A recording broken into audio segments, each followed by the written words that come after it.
Hey, Shalom. Giving all praises, honor, and glory to Yahweh Ba'Shem Yahushai Ba'Shem Rakak Quadash. Double honors to the apostles and elders of GMS. Peace and salutations to the 144,000 scattered elect, scattered throughout the four corners of the earth. To you, I say Shalom.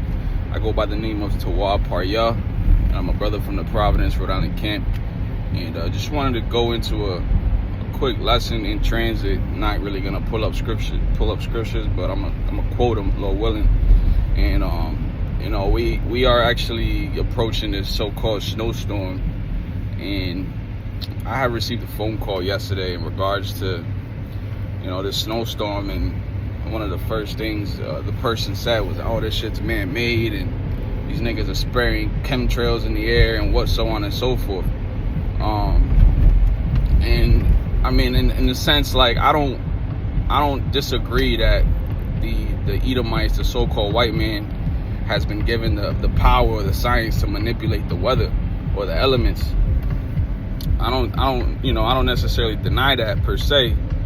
However, when it comes down to the things that are happening here in this earth, in this realm, Isaiah the 10th chapter gives a clear understanding as to how things operate and how people are used to bring forth judgment into the earth. So what Isaiah the 10th chapter goes into, specifically the 5th verse, it says along the lines of, "O Assyrian, the rod of mine anger, the staff in their hand is my indignation." Okay, and the Assyrians, when you read that chapter, were bringing judgment upon the northern kingdom of the children of Israel.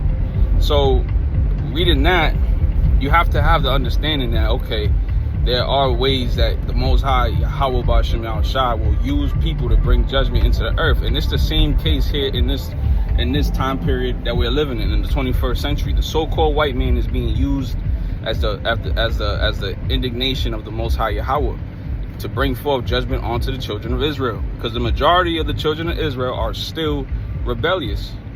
The children of Israel, being the Negroes, Latinos, Native Americans, the scattered Israelites, they still rebellious. As a whole, we are still receiving judgment. Jacob's trouble is here, right? So this devil, the so-called white man, he can't get too much credit, all right, because he's ultimately controlled by Yahweh Ba'Shem Yahushai, and he's the left-hand side. He's the balance of the earth, essentially.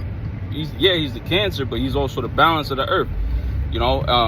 As scriptures say, man's goings are of the Lord. All right, Proverbs 21:1 talks about how the king's heart is in the hand of the Lord, and he stirreth it, kind of like turneth it the way like the rivers of water. There's no way around that.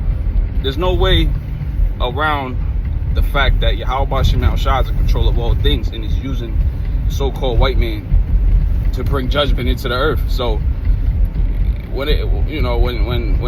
you may say, "Oh, but it says this in another scripture and not another." Well, in hindsight, the scriptures will never contradict itself. And if it does seem as that is the case, then your understanding is what needs some adjusting. And it's okay to unlearn what you thought you once knew, because we were taught, according to the philosophies of this world, that we have free will and everything's of our own accord. But the fact of the matter is that Yahweh Ba'Shem Yahushai is in control of what's going on in this earth. So this snowstorm is judgment from Yahweh Ba'Shem Yahushai. The mark of the beast is the mark of Yahweh Ba'Shem Yahushai, because they are in control. He is in control. He is. So, I was just wanted to go into that real quick, kind of spiritual rant. Kind of short on time. It's only 4 minutes, but I pray it was edifying to whoever tunes in. Shalom.